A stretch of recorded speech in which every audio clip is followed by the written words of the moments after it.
Hello and welcome to episode 69 of the Arena Regulars podcast. I'm Zach. And I'm Jeff. And we're your source for weekly Drunken Magic the Gathering arena content. Yeah, basically we're just regular dudes drinking irregular beers, talking about Magic the Gathering, in particular the online client, MTG Arena. Yeah, in this episode, well, we had a really big announcement this last week, so we're going to talk a bit about that and some other things, but I'll keep that, secret for the time being, I guess. I don't know. We'll talk about it in just a second. Yeah, nobody knows. Yeah, nobody knows. But first, each week we both bring a beer. We drink Jeff's, then drink mine, rate them on a scale of bronze to mythic, and choose the best for last. So with that, Jeff, what's on tap? Okay, I think we're finishing off our tap takeover from left field today. It was probably our biggest one yet. I think we did 3 or 4 weeks of this. So today wraps that up. We got Hello Friends. This is an IPA. It's 6.0%. And ballpark pairings, jerk chicken nachos and shrimp po' boy. I could see those Both at a ballpark. sound awesome. Yeah. Yeah. Shrimp po' boys. I could see that. That seems good. Makes me want to go to a Blue Jays game. The color scheme on this can, it's like blue. Yeah. Can't wait till they start up again. I don't know what the name Hello Friends has to do with baseball. This might be a joke I'm not getting, but Yeah, is that a thing people say in baseball? I don't know. If that's a thing that they say in baseball, find us on Instagram, check out what this can looks like, and tell us if that's a baseball thing or it's just whatever. Yeah, I don't know. please explain. Yeah, please explain what that is. We're at Arena Regulars on Instagram. All right. We have some big magic news. Whew, buddy. This week, man. Got a Taking banger. us back to our roots here. Yeah, really, really big one. So, WotC had a big arena economy discussion on Twitch on Thursday. The day that the new alchemy cards had come out, they decided they wanted to have an arena discussion, which wasn't an announcement. It was just a discussion about the economy and why it's built that way. And a lot of things were said. And so we thought maybe we should talk a little bit about what's going on, because it was just a giant article / Twitch stream about us and about what we do, and it kind of all pertained to us and our show. So Yeah, and as usual, Twitter made it sound like it was the end of the world. yes. Yeah. So I was not able to watch the stream on Thursday because I was busy doing things, but I was getting all the information through Twitter, and they were really upset, which you're probably, if you have heard about it and didn't watch the stream or read the article, you probably also have very negative feelings about what had transpired. So I want to break it down a little bit, but Jeff, do you have a good summary of kind of what happened before we go deeper into like some of the good things, some of the bad things? Yeah, I think the general overview that I want to give everyone, if you haven't heard it yet or read it yet, is just to frame it as them starting a discussion. Okay, so this wasn't them coming out and saying, we think the arena economy is the best thing in the world, here's why. Or they weren't saying, we agree it needs work, here's what we're going to do about it. And I think a lot of people had those two ideas in their mind, thinking that's what WotC was going to do. But they never said that, right? They said they were going to talk about the economy. And so this was basically just them trying to give their point of view on the arena economy. Why did they build it the way they built it? What are the types of things they have to think about when building an economy? And what are the things that they are aware of that people want and are thinking about but haven't implemented anything yet? So basically that's all this was just a discussion between people who know exactly what people at WotC are thinking, because, they work there, and letting us know what that is too. Not claiming to fix anything or that it doesn't need fixing, anything like that. It's just their side of the discussion after months of hearing our side. And when we talk about the people, these people talking, it was Blake Rasmussen, who is the host of Weekly MTG, which is just their kind of weekly Twitch show, and Chris Kiritz, who is the MTG Arena executive producer. So they were both talking about this, and it was basically Chris going through and explaining their where they came from and how the economy was built, which was essentially their main pillars are like something that's fun, fast, and able to be played kind of anywhere is what a lot of their stuff was focused on. And the main idea behind the economy is that new players would be able to get their colored decks or whatever from the challenges, and then slowly build pieces on as they're building decks to collect pieces to make their deck a little bit better. Now, if you are a veteran player like us, you kind of know what decks are and what you want to play, and so you're having this problem of the wild card problem, which we're all aware of, is that we need to get the pieces or get the cards we need for the decks we want to play, and those can be difficult to get. However, they built the economy to help out newer players slowly accumulate this collection over time that would eventually make them be able to play decks that they have kind of put together. So, as we know, we are probably going to talk about this specifically as it pertains to like paper Magic, because a lot of times people go at this discussion talking about what it is, how Arena is different or whatever to other digital card games, while they are not really in the same category. At least they don't. I don't think they really think of themselves as the same category.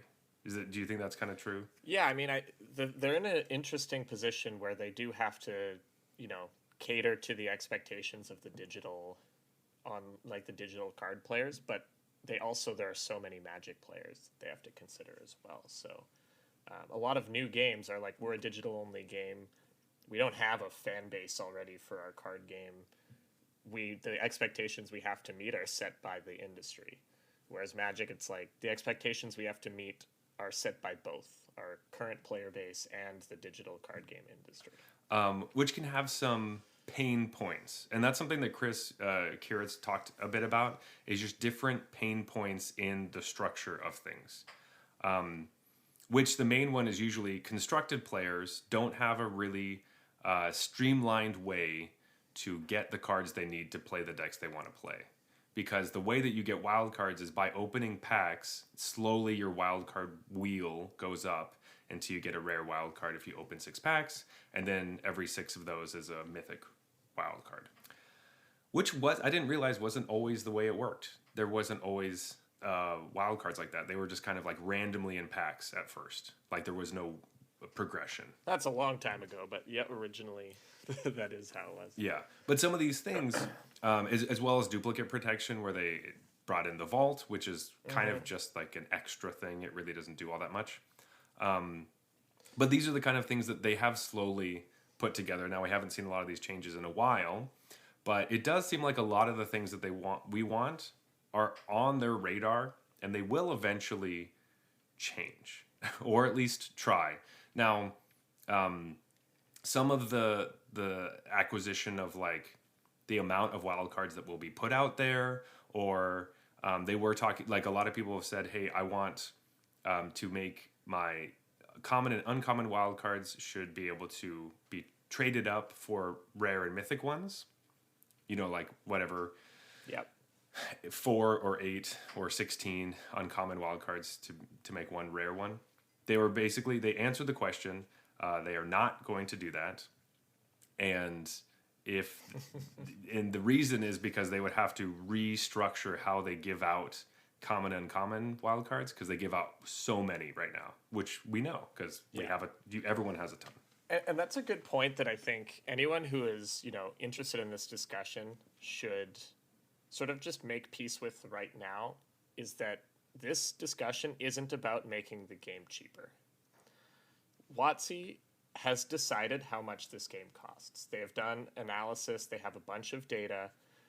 I understand that a lot of people feel it's oppressively expensive, but they need to they've decided on this price point, essentially. The economy is then built to return that price point, to get them that amount of money that they've decided this game costs. So anytime they do something that is better for us, the players, such as letting us trade in common and uncommon wildcards for rares, that will come at a cost somewhere else. The game will remain as expensive for us. It's just about how it feels. Are there feel bad moments in the economy? Are there, and it's, I'm not saying that stuff's not important, but I'm saying it comes from somewhere. You know, you will be getting fewer wildcards if you are allowed to trade wildcards in for better ones. There's no Yes. other way for them to do it. They're not just going to give us. They're not just going to stop lower their own profits so that somebody can have more fun. You know that, and they shouldn't. That's not how capitalism works. So they've decided, they understand if they make the game cheaper, they get more players. But they've done the analysis that those extra players aren't going to make. You know, the marginal cost isn't there. So this is what the game costs. If they give us some sort of system like that, then it comes from somewhere else. Now, that doesn't mean we can't optimize the system so that there are fewer feel bad moments, or it's like more even cost distribution. So it's not like the bad players are funding the game for the good players kind of thing, which is one of the criticisms of the economy, that the good players get to play for free and it's at the expense of the bad players, stuff like that. All of that can be changed, but the bottom line for WotC is the bottom line. And so there's push and pull here. Anything you want as a feature, it's going to come at the expense of some other feature. And we're saying this just as a courtesy, or just kind of like as a reminder. We're not necessarily on the side of WotC and we hope WotC makes the most money. That's not what we're saying. We're just saying that Right. is the reality of what the world we live in is. And if you're upset with that reality, that is everywhere. It is not just this. So that is a bigger problem than just the card game. So you might have to look at that and it's see. well outside. Yes, it's just the world that we live in, which it can be frustrating and maybe not what we ultimately like, but it is the world that we live in, and it is the game that we play, and we get to decide how much we engage with that. So if that changes how much you want to engage with the game, that's your decision, and you're welcome to do that. You are welcome to do whatever you'd like. So one of the things that I think is interesting when you're talking about it, the money will come from somewhere. If they give you free stuff, they'll take it from something else. So people have been asking, can we just streamline getting wildcards? Can we just buy wildcards straight out, have them in our accounts? And WotC said, yes, you can. They are now going to introduce a new wildcard bundle that you can get from the store starting in New Capena, I think.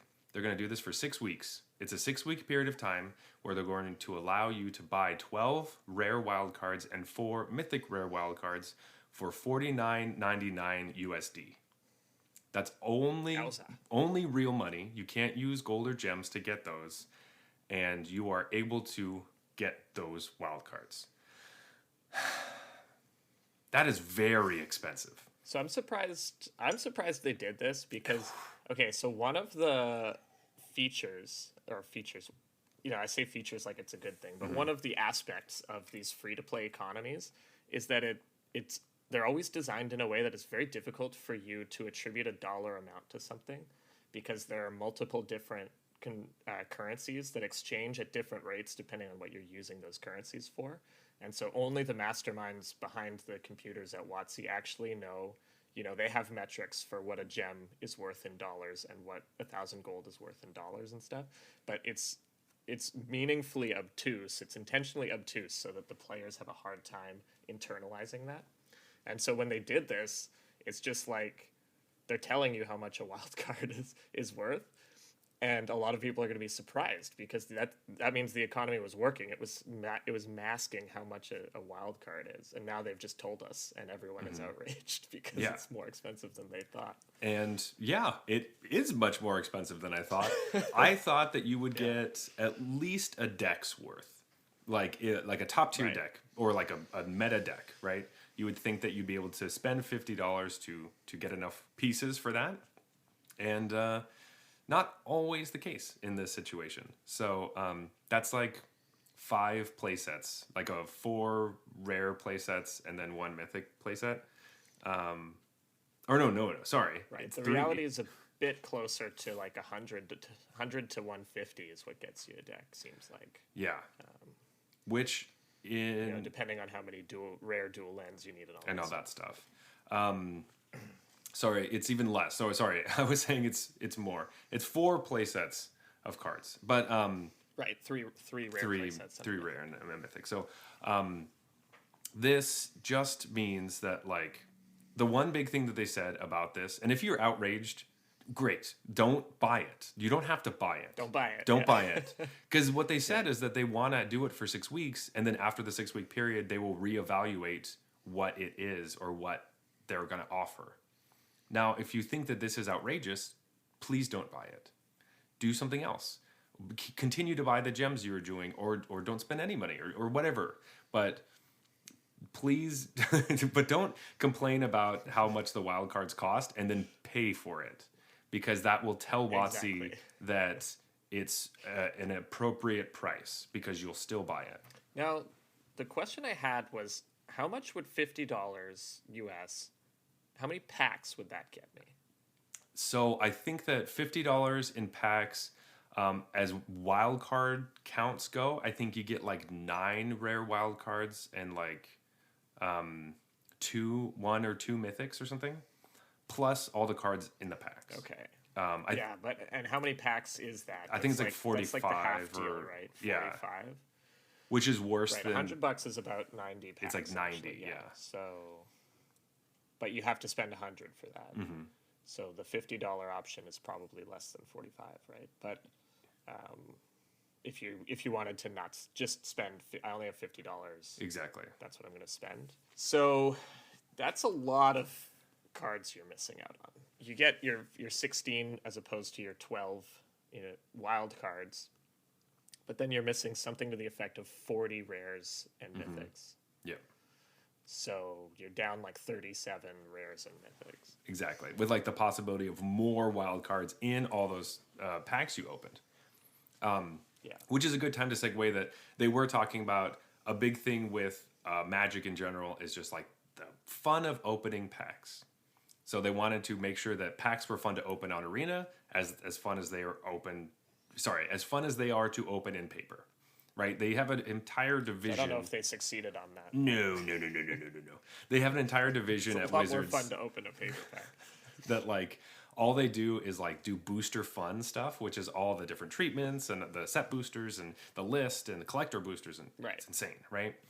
Now in Arena we don't have that; it's shorter. But the fun of opening a pack is just seeing how close you are to the next wild card. Essentially, that's what I'm looking at. I'm like, oh, okay. So if I open 3 more packs, and if my prize packs equal the amount that I needed for the wild card wheel to go all the way around, I'm really happy.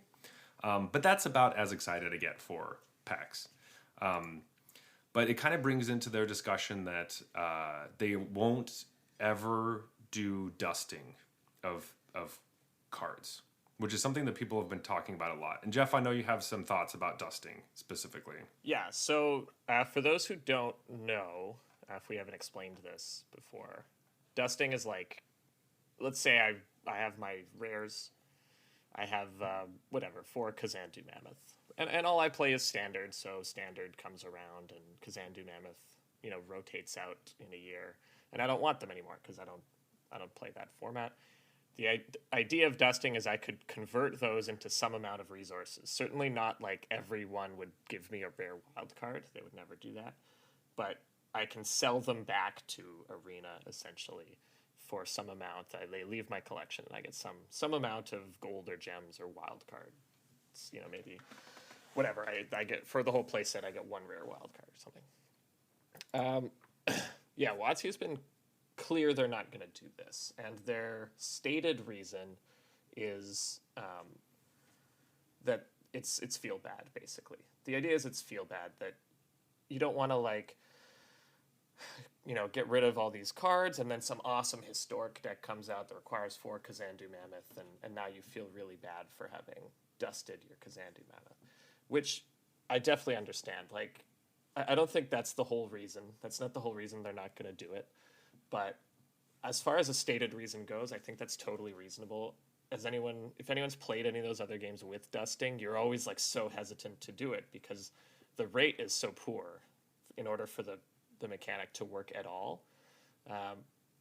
that it really does feel bad to do it.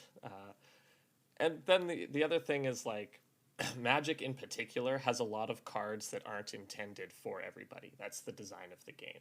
You know, this card's only good if you're playing Brawl, and this card's only good if you're playing rare, Standard, and sometimes there's no overlap. And for this game in particular, dusting would be very expensive for them to do. And like I mentioned earlier, it has to come from somewhere. So if you're getting dusting as a feature in Arena, you're going to really hate what happens to the economy in almost every other place. Well, the other thing that they had mentioned is that they don't want to dust because they don't want, like you were saying, the feel bads and the conversation to go around.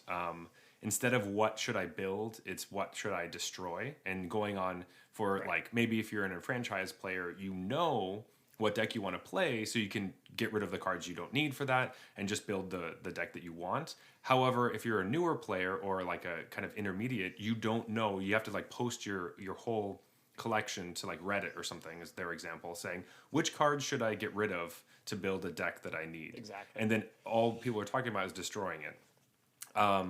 And also the fact that their quote unquote dusting system is like kind of in front of instead of in the back end. So they're kind of equating the wheel for your wild cards when you open packs is like each pack gives you 1/6 of a rare or a wild card. So that is kind of their version of dusting, where it's like we're just giving it to you on the front end instead of making you do it on the back end. Right. And the vault too. And the vault. You know, if I have draft a card that I already have 4 of, I get a little vault progress towards wild cards. Mm-hmm. Which so it's sort of like dusting the extras. Exactly, which takes a very long time. And if you think the vault to be very like, oh, whatever, it's like kind of just a bonus. Yes, it is a very much of a bonus. And that would probably be the amount you'd get if you dusted that card. Like imagine how much bullshit. Exactly would. It would be just, it would be an obscene amount of cards you'd have to dust just to get one rare wild card. So just know that. Also, I think personally, like, if people play paper out there, I don't really love selling my cards. I even have a hard time trading my cards because I tend to have emotional connections with them. This is a card I opened at a pre-release. I went 0-3, but I still opened it at a pre-release, and I kind of like having that around. So I have the same feeling where I'm like, even if it's really good, I don't really want to sell it right now because I don't really want. It just feels bad if I might need it later, right? And that's a big thing in my personal paper collection. So a thing that I actually really liked about Arena is that you always have the cards forever and you never have to get rid of them. So I know a lot of people were saying that this is kind of a stupid, like, it's like a fake reason. The feel bads are a fake reason. Personally, to me, I don't know if there's other people out there that feel this way, but I personally understand the feel bads, and it was something I was attracted to about the game because it didn't have that aspect. No, it's a very real reason. Mm-hmm. And a lot of these people that are saying that it's not, that it's a fake reason, aren't approaching it from the lens of a new player. Like, when you're a new player and you don't know what the good cards are, like, you don't want to have to get rid of some cards that, you know, maybe you don't think they're good, but they are. Like, it's just, it's an extra layer of decisioning that is already so much for them to do. So many decisions for them to make. You know, because instead of just what cards do I craft, it's what cards do I craft and which cards do I get rid of in order to craft. Yeah. And like, honestly, a lot of the player base would be like, how many more rare lands can I dust to get some cool dragon? Yeah. Because that's a real issue with our game, is that it can take a long time to realize how important your mana base is, which we may talk a little bit about later when we get down the line. But another thing I just wanted to talk about good things that came from the stream, though. So this is a kind of like the hard-hitting economy things, like, yes, this is what it's like, but there are some things that they're hearing that they called, like I mentioned before, pain points, where the best way to get a collection on Arena is by opening packs. And because when you open packs, you get wild cards. And the best rewards that you get in the game come from drafting. Because when you draft, you get to open packs. Now, when you open packs in the draft, that doesn't help your wild card thing. But the prizes are in gems and in packs. So if you 7-0, you get a bunch of gems, basic your whole entry fee plus 6 packs, which is enough for a wild card, which is kind of what a lot of people are going for, right? Now, if you're a purely constructed player and you don't ever want to draft, you solely have to get cards by just opening packs in the game, and all the constructed events don't pay you out in gems or packs. They only pay you out in gold and ICRs, individual card rewards.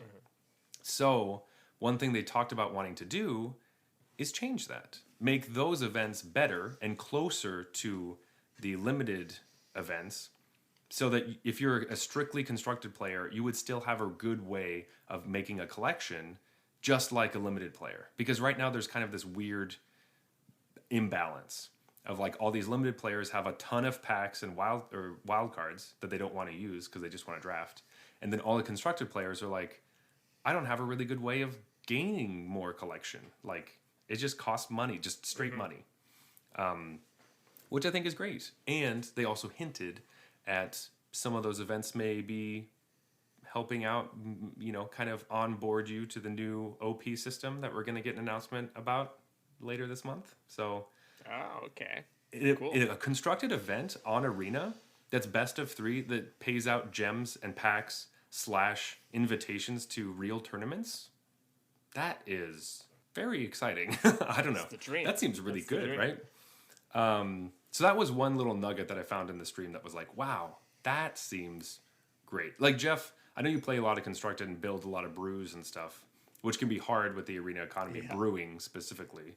But Definitely. did you do a lot of those like constructed events? The like just the ones we have? No.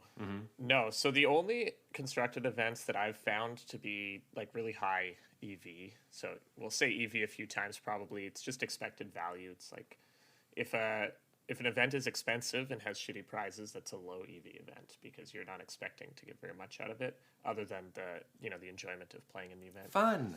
And yeah, another way to say what Zach was saying they were talking about is that draft events are just higher EV in general than constructed events currently. But I found the metagame challenges are pretty good for like metagame challenges can be a pretty good way to farm your collection. But you already kind of need to have access to a tier 1 deck in order to take advantage of that because that's the easiest way to win one of those things is to bring a tier 1 deck that Seth Manfield built instead of one that you built. But I found those have been pretty good because the entry cost is cheap enough, and then the prize payout is like really high in packs, so you get a lot of wild cards if you do well with one of those. And so that's how I tend to build my collection is drafting and playing in those events when they come around. And I pretty much never play any other constructed events. Okay. Well, there may be some more constructed events that we're interested in because either that or something that just is a queue all the time. But Chris Kiritz was talking about a way that they want to mitigate the expense of the game is that we have more free events where like you get to play the cards without having them in your collection to test drive them, to see if you actually like them enough to use your resources on, which is good because a lot of the time, like you want to build these decks just because they look fun, and then you play it once and you're like, oh, it's not really fun, or oh, that card doesn't actually do what I thought it did. I just wasted 4 rare wild cards on a playset of this thing that sucks.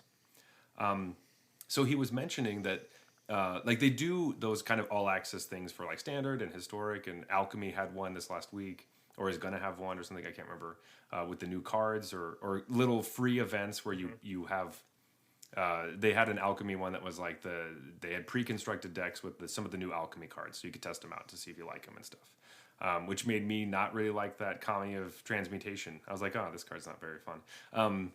Of course, it was probably not really good in that deck, but in any case, Chris was kind of mentioning that like they're hoping that at some point there will be a queue that they don't really know exactly what it's going to be and when it's going to happen, but he would kind of like the idea of like you can build a deck that doesn't have with cards that aren't in your collection and basically goldfish it against like Sparky or something just to play it through to see if you like it. And so you'd still be able to play those cards and be like, oh, Does this pattern work? Does the card work the way I think it does? Sweet, it does. Or, oh, shoot, it doesn't. I either will or won't craft that.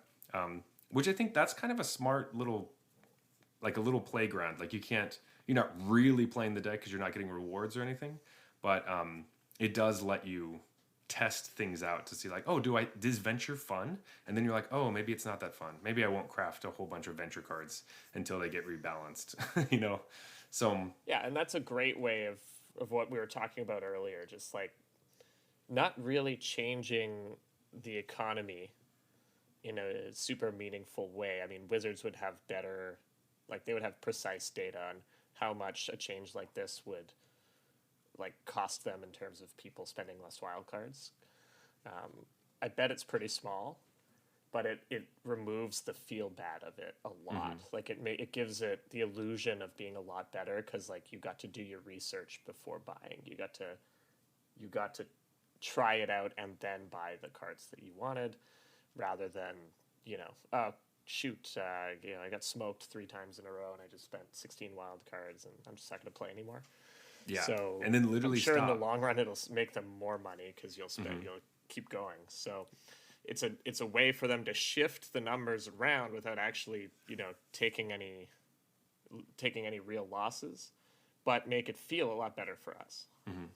Their goal is to make a really fun game that you're engaged with and really like and enjoy and continue to play and continue to have invest money into it, but also like they need players to stick around. Like even if like you're a player that is, fairly intermediate and don't spend a ton of money on the game, you just playing the game is good for them because there might be little incremental things or who knows, it's not going to cost them very much for you to like play a whole year and only spend $50 at some point throughout the year or whatever, 100 or whatever you spend on the game, and you get to play the whole time. They're just happy that you're playing because they need players that enjoy the game and are doing well. So happy players is good for them. They're not just trying to make it so we don't like the game. Right. I don't know. That's why they made Alchemy, so that they had a problem where Standard kept feeling stale for digital players. So they're like, let's make a new format where that doesn't happen, where we can change things. Like they are trying to help the player base. They are listening and like trying to find solutions. Now people will always be frustrated with those solutions because they think that they could do it better, but that's always going to happen with everything. So what are you going to do? Exactly, yeah. And the thing I always have to remind people is like they have the data and the analysis. You always see it. That's why I wanted to bring it up. It's like you always see so many posts. If they just made the game cheaper, more people would play and they'd make more money. It's like it's easy for you to just throw that comment out there. But I suggest to you that they've probably thought of that and probably did some actual analysis instead of just how they feel about it like you just did in 30 seconds. Like they actually looked into that. Like they're not idiots. They have a team of analysts deciding how much to charge for everything. They understand the very basic concept that if it's cheaper, more people will want to buy it. And they've decided it's not worth it. It's not enough more people. Like it's the same thing with like collector boosters or set boosters or whatever you feel about them. It's like, yeah, those cost a lot, but it also costs them a lot of money. Like how many times do you get like an email or there's a post where like one of those products is delayed in certain countries or whatever, because they have to like have this balancing act of printing cards in different countries or different places and getting them packaged and like sent to different wherever. That is definitely not easy. And it would be a lot easier or probably cheaper for them to not do those things, but they have realized that people will still buy them no matter what and want it very badly. Pretty much no matter what. So if you're like against those things, that's perfectly fine. You can be against those things, but you can't also buy those different things. Games have different business models. Yeah. So it's like they didn't just choose it haphazardly and then go get a beer. They have a team that works on it. So they figured out what's going to be best for them given the tons and tons of data that they have. It's just like, so because Magic has always been a trading card game and the expensive part of the game is collecting the pieces you need to play the game. That's like whatever form of Magic you play, that's the expensive thing, right? However, you can spend more money to get all the cosmetics for that. So it translates over to a digital card game in the sense that you still like they're focused mainly on you collecting all the cards, as opposed to other digital card games, which are like the cosmetics and your pets and your avatars or all those things in your sleeves or whatever. Those are the really flashy, expensive FOMO things that you want, while you might get some more of the pieces. But the things that you players actually want to spend their money on are all those cosmetics. It's kind of like League of Legends, where you pick your favorite character, but you want every skin for that character or all the special stuff that isn't really important to the game.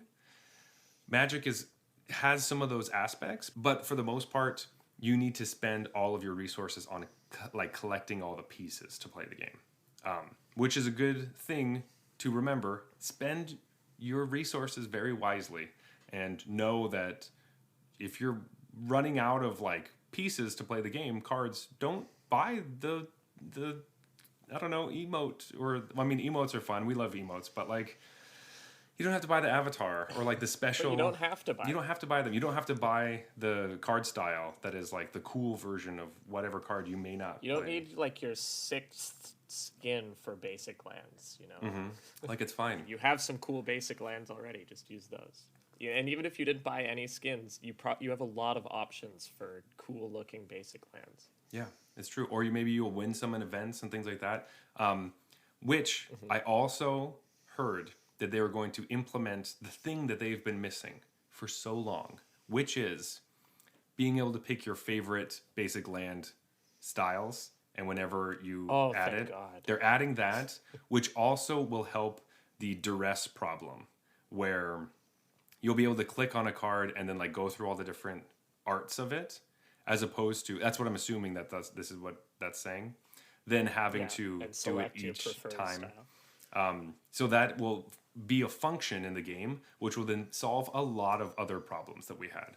So it's coming. That's going to be so great. So great. I'm so tired of copying deck lists and having to throw the basic lands out and then scroll all the way to each single basic land that I want. It's to the point where I don't even do that anymore. Like, I'm just like, fuck it, who gives a shit? I spent money on those freaking lands, which I love, and not until I like played the deck enough to be like, okay, I should switch out the lands. But if I copy a deck list from the internet, I don't want to change any. I don't want to have to change the lands. It's just exactly what I was gonna say. It's like a thing where my decks have to earn it. You know, yeah. Like, once the deck has passed, surpassed my expectations, like, all right, you've earned the right basic lands. Or if I draft like a really shit deck, I'm just like, no, you don't deserve those basics. You just get the stock basics for the for this draft, format, because I don't think it's worth my time to like go through and click all the right basics in when I'm going to be out in 3 games. Yeah. See, what happens to me is that I spend all the time getting the basics in my draft deck, and then the deck ends up sucking. I thought it was amazing, and then I spent the time to put the lands in. It sucks. I don't add the lands. Yeah. I do a lot better. And I'm like, what? Come on. The lands are distracting you. Yeah, they're distracting me. I'm getting too excited.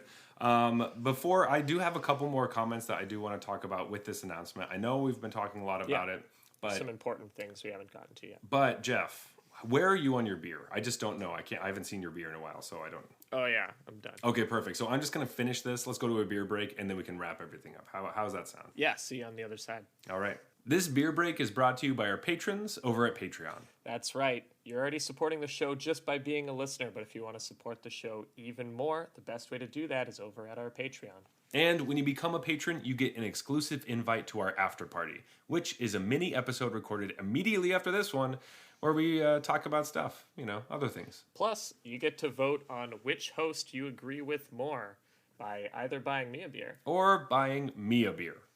So go to patreon.com/arenaregulars to vote on your favorite host right now.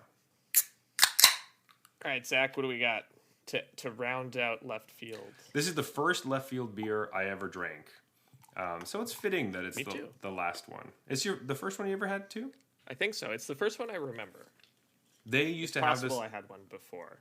Yeah, they used to have this on tap at the game shop we used to go to and draft every week, which is where I met Jeff. So this is one of the beers. Probably I had it there for the first time. This is That's probably why I remember it too. Left Field's Ephus, which is an oatmeal brown ale. It is 5.5%, and its ballpark pairing is pulled pork sandwiches and roasted peanuts. That's a good one. Roasted peanuts. Oh. That's a real baseball thing. That's an absolute classic ballpark food. Oh, for sure.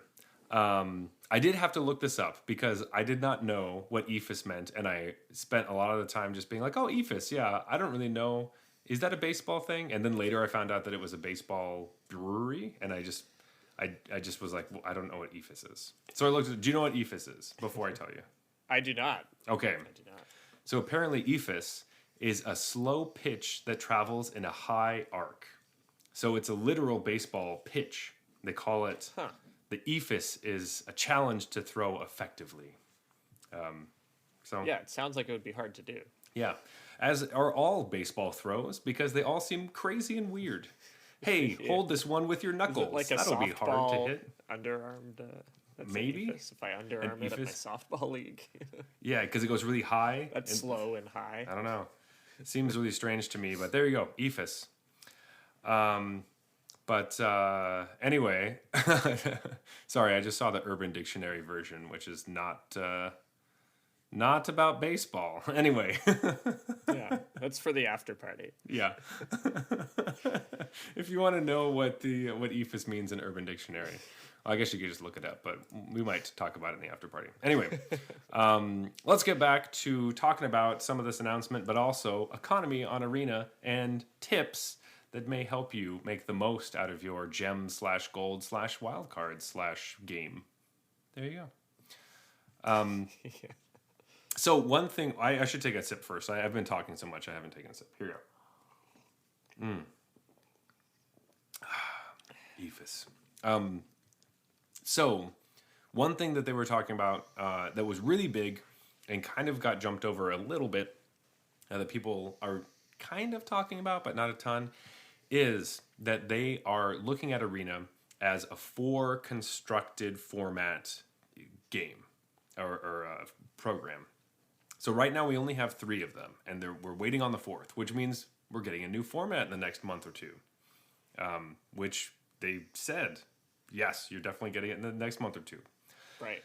So the idea is that they want to have the 4 formats, which is 2 that are rotating, 1 that mirrors tabletop, and 1 that is digital only, and then 2 non-rotating formats, 1 that mirrors tabletop and 1 that is digital only.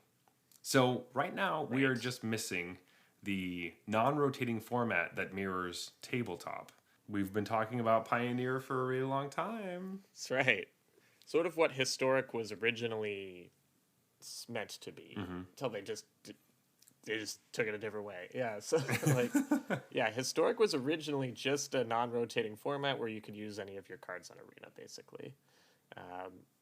And this, with the advent of all of these digital-only cards, Historic kind of fell off the deep end a bit into its own thing, and they started adding, Historic Horizons Jumpstart and stuff like that. So my understanding is that they're going to sort of replace, or not replace it, sorry, the whole point is that they're not replacing it, but create a new format that is what the original goal for Historic was, because there are a lot of people that are sort of upset that Historic has gone this direction. A lot of people love it, for sure, but some people really wanted that original vision for it, of just a, run-of-the-mill, non-rotating format where I can use all my cards on Arena, and I don't have to keep up with all of these crazy supplemental digital-only products and worry about, balance changes and stuff like that. And all that stuff. And not only that, but I do think Historic went off the rails with the first Historic anthology. Because that was also like, hey, here's a bunch of random cards that you don't remember are in the format because they weren't originally in the sets that are on Arena. So to be fair, it's been a long time coming of the Historic is just Historic. It's just its own thing. New format that is coming out in the next 1 to 2 months. I'm really excited for the details. Yeah. Like, I want to know exactly what it is. Is it just like standard legal sets that are on Arena are legal in this format? That kind of thing? Because that'd be pretty sweet. I think that'd be sweet. I mean, I can't play auras, really. It'll be shittier. but I am excited for it. That does seem pretty sweet. And they did mention that they are not working on any more remastered sets. So that does lead me to how how is Pioneer getting on here? A lot of people are they didn't say Right. anything about Pioneer, really. But like, that's something they wanted to work towards.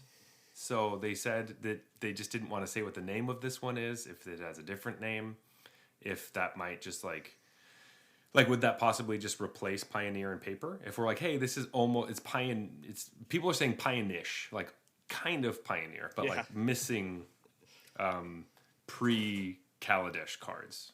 But you'd have to add the rest of the Kaladesh cards, right? That's what I was gonna say, right? Like even then, it would technically be different because they didn't put everything in the remastered set. So I'm still hoping, Dubious Challenge gonna be playable on Arena at some point. Hey, it's possible, man. Yeah.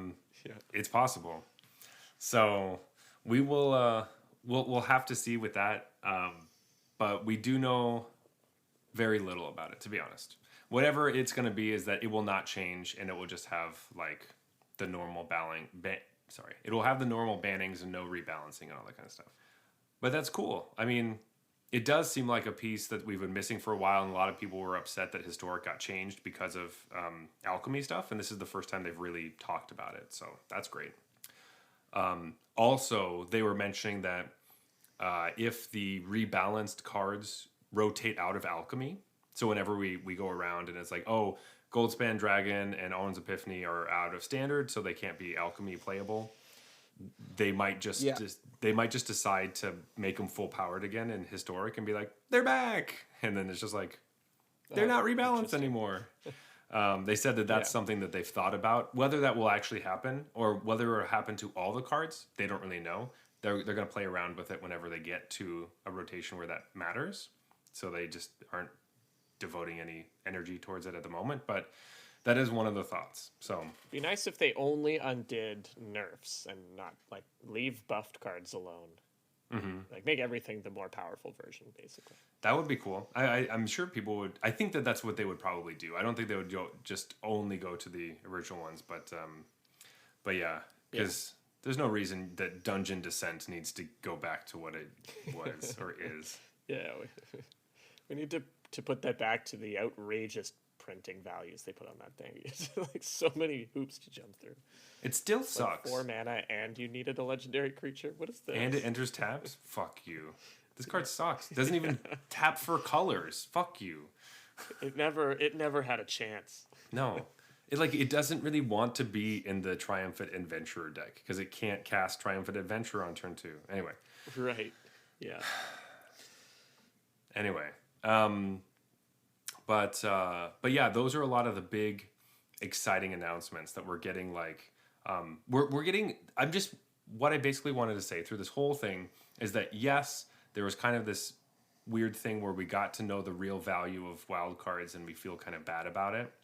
But if that's the only thing that you're taking away from this announcement, there's a lot of gold that's not literally gold or gems, but like there's a lot of good things that came out of this. A lot of some good announcement stuff that was kind of snuck in there, that some of it was almost on accident. And I was just happy that they do want to open this discussion, and this will not be the last one we'll have. So if you're still upset, you can be definitely vocal about it. Make sure that you vote with your dollars and your gems so that they can see that feedback. I also think there's a survey out right now on Wizards on WotC. Go complete those surveys, tell them what you think, because they do listen to stuff. So they are still trying to make the best thing. So, hey, they just have to make sure that they make a profit. Yeah, and like you were saying, us knowing how they value a wild card in terms of dollars. The number they chose might make us sad, but it is still a positive. This is a good thing. They didn't, they've told us now, hey, we think wild cards are worth this much. And we can say, hey, that's too expensive. Just to reiterate, by not buying it. Mm-hmm. Don't buy it and then go fill out the survey and say it's too expensive. That's not helpful. If you think it's too expensive, there's one surefire way to let them know. And that is by not buying it. You vote with your dollar at everything you do, just in your entire life. But if you want to talk about this specifically, vote with your dollar. and your gems and the things that you do. They see how many entries you go in on different events. If you like the free events, play them, all that kind of stuff. If you like the all access stuff, play them. They see that. They see how many people do what stuff. So, and that's really important to them. With that being said, I think we've done a pretty good job covering the entire announcement, and I hope everyone is still with us because we do have some tips that we want to reiterate. We've mentioned these before, but it has been probably over a year since we've really talked about it. Yeah, it's due for an update. Due for an update. I think we have a couple things that are due for an update, so maybe we should start working our way through some old stuff just to, get it going again. But like we said before, as everything stands at this moment, before all the changes have happened, the best way to play Arena is to have a large collection, and the best way to have a large collection is by drafting. Play limited. Play lots of limited. I'm not gonna say you have to, get really, really good at limited. It's the only way, but it's the best way. So, and you'll get good just by playing, and you'll pick up cards just by playing. Sometimes you'll be able to take advantage of the season reset and maybe play at a lower bracket than you're used to. Build up some gems before you start to lose them all. At least that's what happens to me. The usual flow of these things is that I get relegated, I start winning a little more, I build up a bunch of gems, and then I blow them all. But yeah, drafting just is the best way to do it, and we've said it before, but you want to use gold whenever you can. So you want to build up to 10,000 gold, try not to use it on anything else, and then use it to draft, because the drafting will not only convert that gold into gems for you, as we mentioned, it's the events that pay out gem prizes and take gold entry, but also just build your collection while you draft. And when we're talking about drafting, usually we're talking about the premier drafts, which is against other humans, because the prize payout is better for you. So basically, you kind of break even at 4 wins. If you go 4 and 3, I always say that's a great draft because that draft costs 100 gems or a bit of gold or whatever. And if you get 5 wins, then you made your money back and more. So big ups. Yeah.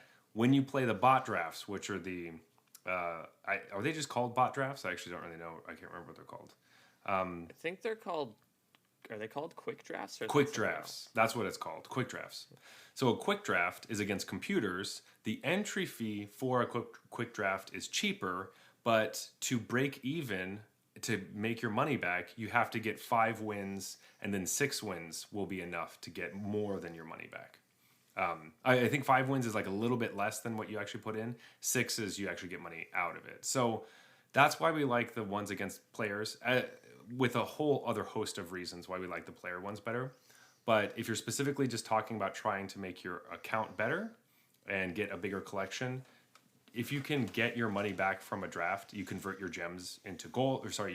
Don't do that. When you convert your gold into gems, and then you make your money back through that, you basically get a free draft, and then you can just draft again, and then try to continue to keep going. People call it going infinite, which could be a goal of yours, but also through that process of just you just get so much back that it doesn't really feel like you're blasting through your gems so quickly. Unless you have a really bad day like I had yesterday, where I drafted 3 times and only had 2 wins through the entire thing. So it happens. It sucks. It happens. Where you go on a bad stint, but luckily I had built enough that I'm not just completely out of drafting. But I did get turned off a little bit for a while. I was like, woof, this did not go well. I thought these decks were good. Nope, they were. I was also just playing bad. But anyway, so it happens to all of us. It does suck, but you can get back up on your horse and just keep going if you do that. But anyway, I think there's a poker concept about how much stake you need relative to the blinds in order to be comfortable. It's even if you assume you're the best player at the table, you still want a crazy amount of bankroll, because even if you're the best, it still happens that you lose 10 times in a row. And it's just so if you only brought 10 times the blinds for your bankroll or whatever, 10 times the minimum bet, then you're gonna. There's a decent chance you run out of money, even if you're the best player at the table. So the number, I forget. You could look it up, and if I try to quote, give you the number, I'll be wrong. But you can look it up, and it's always way higher than you think, and it's just because of these. It's always possible to hit 10 tails in a row. That's just a thing that's going to happen sometimes. Just try to pull your bootstraps back up. And another thing we usually say is that if you are buying into, you're actually putting money into the game, which all of us do at some point or another. I guess not all of us, but like for the majority of everyone, you put some money in. It's better to spend the $100 bulk buy gem thing than doing small increments of like 20 or 50 or whatever.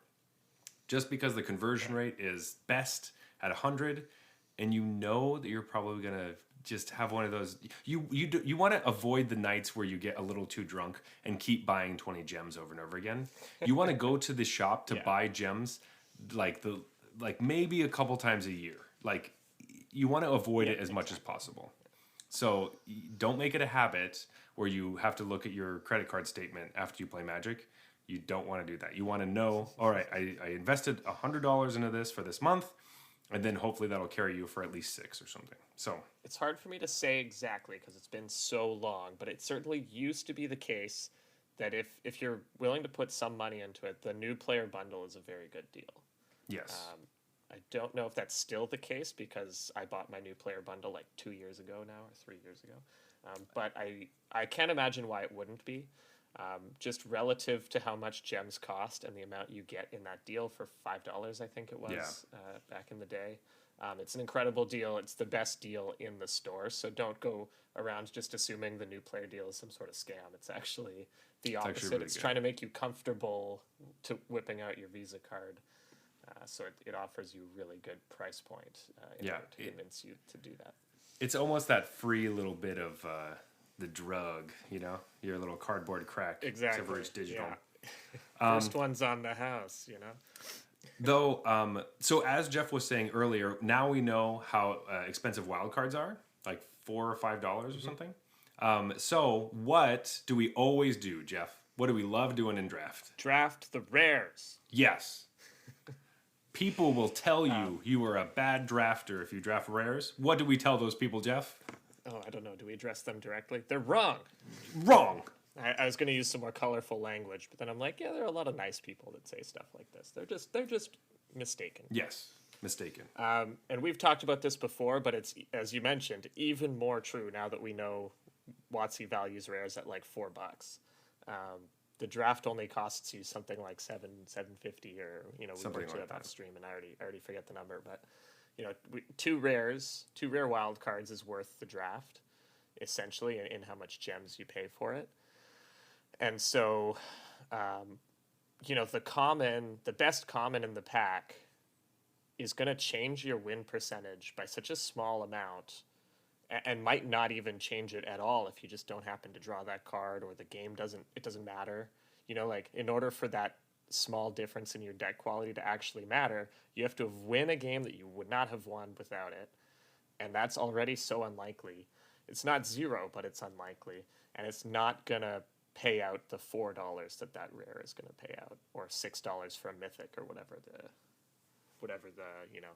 exact conversion of how many of those $50 are for the mythics and how many are for the rares. You could figure that out by figuring out how much more often one comes up than the other. But it's not either way. It's not close. The common is not worth anywhere near as much as the rare.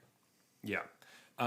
And with that being said, like, hey, you don't have to spend wild cards if you have the card in your collection already. So know what cards you're looking for constructed when you go into draft. You always have access to the card image gallery. If you didn't know this, you can go to wizardthecoast.com, whatever. When the set is out, all the card images are out. You can also go to Scryfall. That's a better resource. Scryfall has just amazing stuff there. So look through the set by color and whatever rarity you want through there. And pick which rares you will not pass. If you see one of those, for us, it is always rare lands, Rare lands, Yep. dual lands you don't own. Those are so important. Except Even for the bad ones, like even the snarls were on my list. yeah.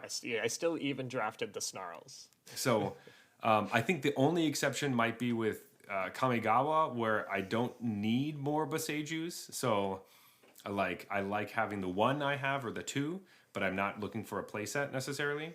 But everything else, like all of the chill lands / slow lands or whatever, anything, any of the man lands, all of those, they were very, very high on my never ever Maybe not pass Dungeon this. Descent.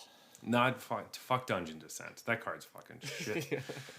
That's like on my always pass. Always list. pass. Never pick up. Like Even the if- $3 I'm gonna get from, I don't want it. Yeah. But the thing with this is that you want to make sure that you have an idea of what deck you're trying to build so that you can acquire some of the cards in the draft.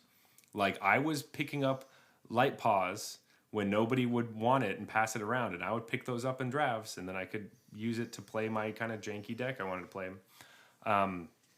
That is great. Please do that. Also, even if you don't have a full play set, which by the way, if you don't know, if you hit like Control or like Option on your computer, it'll tell you how many you have in your collection. It's Alt on Windows. It's Alt. So I think it's Option, which is Alt on a Mac. So Okay. So if you hit that button, if you hold it, it will tell you how many copies you currently own, or there's a check mark telling you have all four. And so that is a good tool to know if you have a full playset or not of a certain card. Anyway, but if you have a full playset of all the bad, like the really junk rares that are horrible, Dungeon Descent is one of them, you will never open that card in a pack that you get as a prize. So having more rares and playsets of rares is good, because then the packs that you open will have cards you might actually want. So even the rares that are like, wow, I'm never going to play this, they're still worth it a lot of the time. Now, that's when I tend to get a little closer to maybe I'll take the card that's better for my deck than the rare that I'm certainly never going to play and only matters in terms of opening pack rares. Even still, I think I'm probably wrong. Like, it's probably still worth more money to take the rare. But it's just like, it's a different feeling to take a rare you're never going to play than a common that's really awesome for your deck. But I wouldn't even fault you for just always, if your policy was just always take the rare if there is one. And the one quick thing I wanted to say is that this is another one of the reasons that we tend to recommend player drafts, is that because of these mistaken folks out there telling people not to rare draft, you tend to get more rares in a player draft, I find, than in a quick draft where I think the bots rare draft so that Wizards can save some value, because you don't see that makes sense going around in quick drafts. That's true. So a lot of times they can be junk rares in the set. Maybe it's like the mirror box or the green march or the red march or whatever ones that you see going around all the time right now.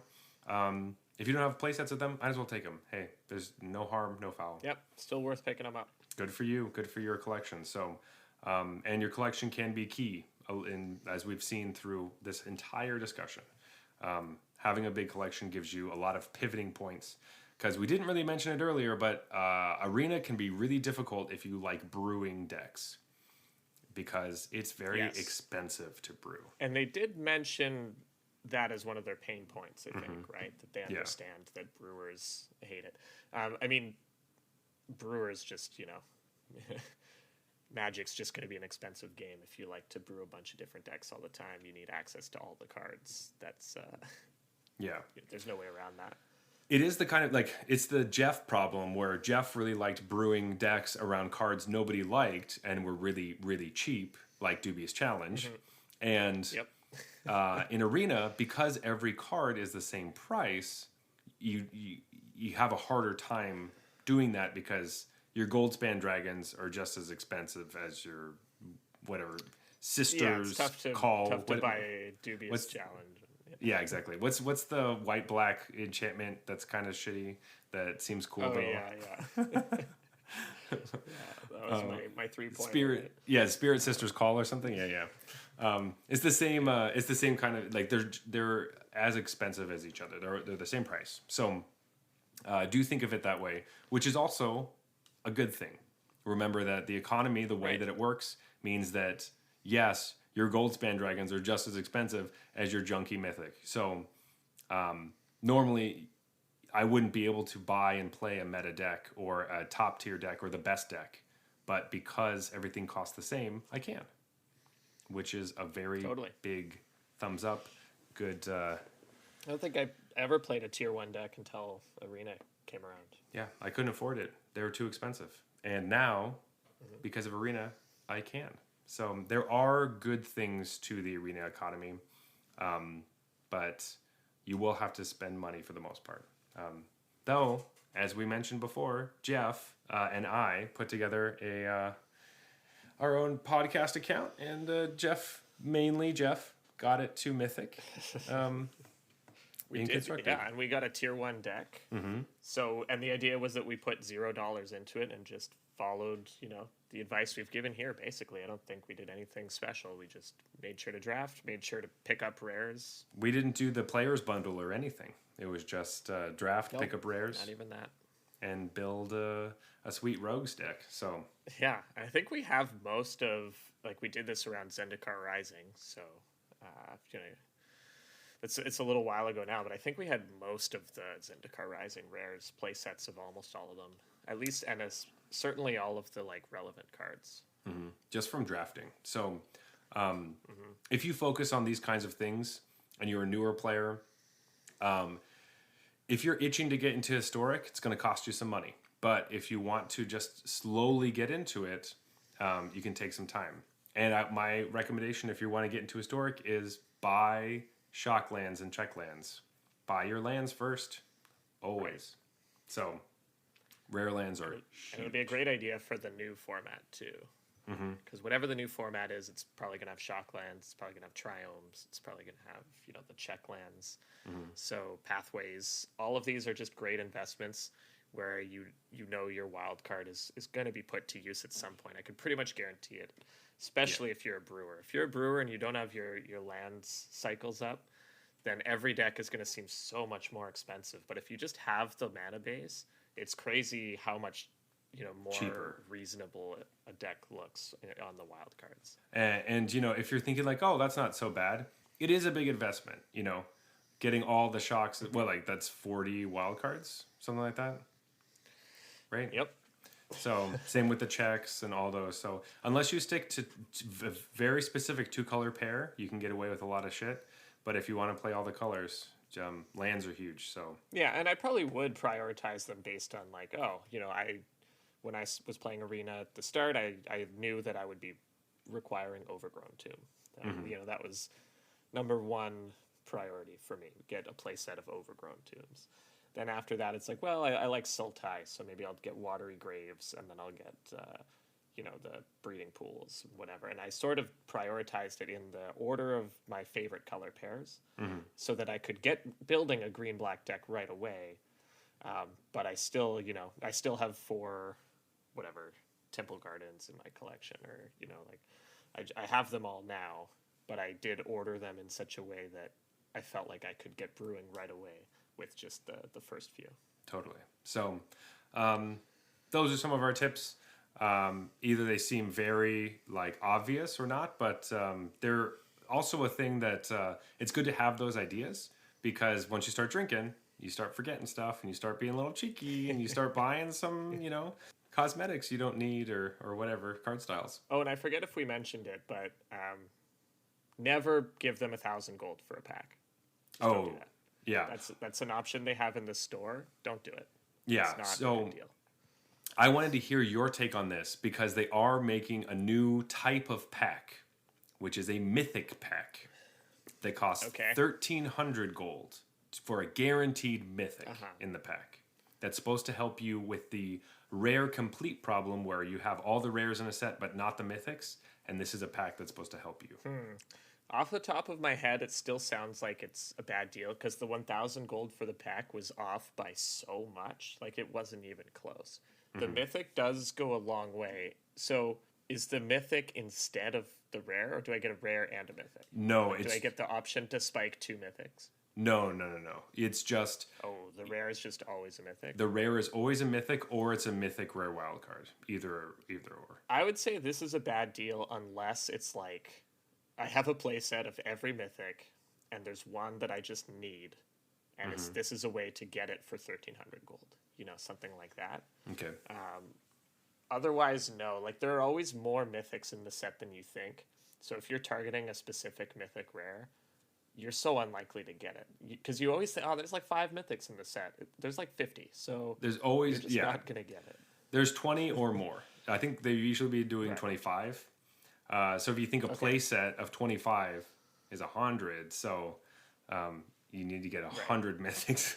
Yeah. So when I said there are 50, I mean you probably need 50 something to like finish your collection. Yeah. You know what I mean? Like every time I look at how many I'm missing, it's like in the 50s. Like, what? I thought I was close. Nope. You know. So, anyway, those are our thoughts on the arena economy and this announcement. It kind of ended up being, we were going to talk about some other stuff. Maybe we'll just save that for next week. But Jeff, hey, let's go to last call. You know, I think we're getting towards the end. Yeah, let's do it. Do you have any last thoughts? I always got to ask you. Do you have last thoughts before we go to last call? Yeah, I mean, my last thought was just some sympathy for you. Really hope you turn around your drafting luck here. 3 in a row, 2 wins. That's tough stuff. So yeah, and the 2 wish you all came. the best in your next draft. Thank you. That's nice. The 2 came at the very beginning. I went 2-3, then 0-3, then 0-3. So that's the opposite of how I play in a tournament. I usually lose right away, and then then win out so that it lasts as long as possible, and then lose the win in it. Yeah. Yeah. So there was no hope for me. It was a bummer, but hey, I'm might draft. I don't know. I'm a little broken, but I'll get back. It's okay. But anyway, Jeff, as we're starting to rate our beers, let us go through our beer rating system, which is not as objective. It's more subjective. It's all about what we feel like at the time, which is great. So it is mirrors the tiers in Arena. So we rate beers on a scale of bronze to mythic. And this has nothing to do with wherever you are in your tier journey. As we were saying before, sometimes it's great to fall into the lower tiers, give us a little boost. And sometimes we feel like we're, at heart, I'm probably very strongly like a gold platinum player because those are kind of the places I feel most comfortable. Definitely not a huge mythic player. So we've been in all the different places at different times. Don't feel bad about where you are based on what we are going to say about these beers. But the bronze beers are fucking trash. They're horrible. You spit them out. You never buy them. You tell people, stay away from this fucking peanut butter milkshake bullshit. You'll never get over that one, will you? No. Silver. Basically, these beers are just, if you shrug your shoulders, tilt your head to the side after drinking it. I was like, that was a silver beer. It's usually a macro brew, or like a micro brew that just had nothing going on. Gold beers are fine, but you won't really drink them again. They're kind of like, oh, that you were talking and didn't even really notice that you were drinking it. You're like, oh yeah, that was forgettable. Platinum is the next level up from that. They're solid. You drink this again, but you're not. Your mind isn't blown. Diamond beers are exceptional, and you would recommend these to your friends. You really like these. You like to keep them in your fridge and bring them to parties. And the Mythic are the absolute best. These are the beers that you won't stop talking about, or if you're anything like me, you bought 4 of them last week, and you've been like rationing them, or 2 weeks ago. When did we? It was last week. Yeah. Rationing them so that I don't drink them all too fast because I only have 1 left already. But yeah, these are just top notch. Top notch. All right, Jeff. Do you know which one you're going to pick for this evening? Sure do. All right, here we go. On the end of the count, I can't even remember. It's at 1 or 3 or whatever I'm going to say when we normally say it. So here we go. 3, 2, 1. Ephus. Yes. Okay. Yeah. I knew we were going to pick this one. How would we not pick this one? It's a brown ale. We love brown ales. So. Yep. And it's a good brown ale. So it's a good one. So we start with, when it's a unanimous decision, we always start with the winner. Let's talk about it. So you brought Ephus. So what do you think? Does it live up to your memories of the draft and draft nights? It lives up to what I remember it being, which I think is like good. I think it's a good beer. Yeah. I like it. I do tend to recommend it to people because it's one that I just like think about often. Whenever I think about left field, this is the beer I think about almost exclusively. It might be changing a little bit because I've seen more of their products around and people have talked, and it seems like Greenwood is one of their like flagship ones. So just in memory, I might just think of Greenwood, but this is the one I personally think I connect with the most. Though through drinking it, I think it is nice, but it is not my favorite brown ale. So, No. but I do think it is good, and the oatmeal does it give it a creaminess? I can't even tell. In my mind, it's just a brown ale. I don't even think about the oatmeal. So, yeah, I don't know. Jeff, what do you think about this beer? Yeah, so I do get a bit of creaminess from it. It's interesting because I didn't know it was an oatmeal brown ale until we just did this. Like, I just remembered it as a brown ale. And so I was explicitly, on the hunt for the oatmeal in this one. I don't get like a lot of flavor from it, but I think just what you said, it adds sort of like a frothiness almost to it. Yeah, this one's good. I do have, similar to you, positive experience, like memories of it. Because I remember going to draft and they had it, and I remember thinking, oh, they have a brown ale on tap. That's great, because not a lot of places have a brown ale on tap. And so in the end, I almost never ordered it because they had Fin du Monde at the same price. And so that sort of won out for me. But I did order it a few times in the early days and have good memories of it just being a nice brown ale. But like you said, I've since had better brown ales for sure. It is hard to separate the nostalgia of just, this might have been one of the first brown ales I had in Toronto kind of thing. Yeah, same. And it is good, right? It's not bad. It's good. But I think I feels want to give it diamond, but my brain is telling me that it's platinum. That is where I'm at. It feels really solid. It feels like a solid beer. I do like it. I will definitely drink it again. But it's not... there are a lot of other feelings that connect with it, but not enough nostalgia that's going to push it up a tier. Yeah. There would have to be a lot. I think, I thought I was going to give it diamond coming into this, basically. I also think I thought that, but there's something on the very beginning, the first sip, the beginning of the whatever that's called. I don't know.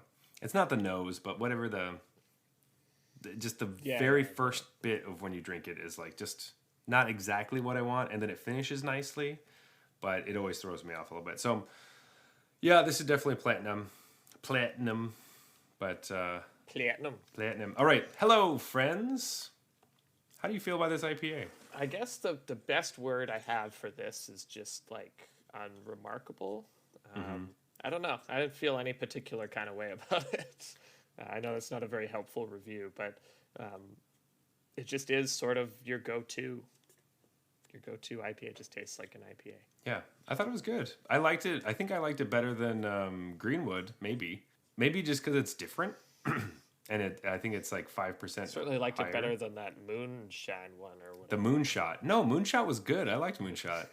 I liked Moonshot better than this one, but this one, I also felt like it does. I'm in the.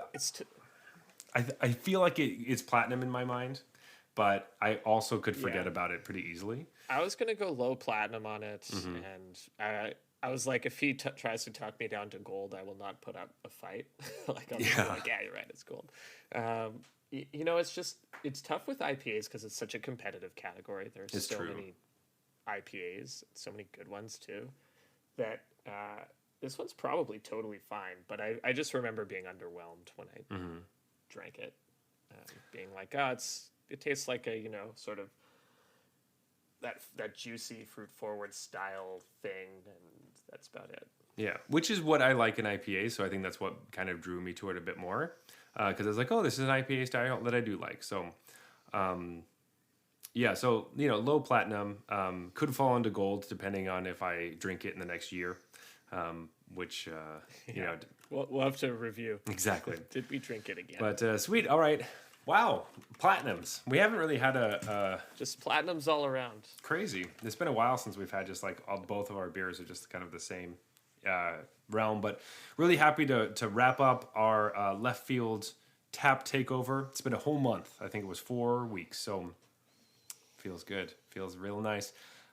Jeff, let's go to closing time. Closing time. Closing time. And if you out there, listener, have an idea for a tap takeover that you'd like us to do for the next month or whenever, probably won't be this one, but who knows? Just send us over your recommendations at Arena Regulars on Twitter and Instagram. Yes, you may also find us on our totally free-to-play account, Arena Regulars Podcast, on MTG Arena itself. If you want to find me personally or want to become a friend of mine on MTG Arena, I guess you could if you'd like. You can find me at Zulberg, that is ZeulBerg on Twitter, Instagram, and Arena. But Jeff, where can they find you? I'm on Twitter. It's Blues Brews MTG, BLUESBREWS My Arena account doesn't have the MTG in it, so if you play against Blues Brews, that's me. Also, please leave us a review on Apple Podcasts, iTunes. Follow us on Spotify. Leave us a review there because you can. We really appreciate you listening, and you could subscribe to our YouTube channel, leave a comment, find us anywhere. If you talk to us, we will talk to you. So don't be shy. This has been the Arena Regulars, reminding you that we just made it through the entirety of episode 69 without making a joke about it. Good night.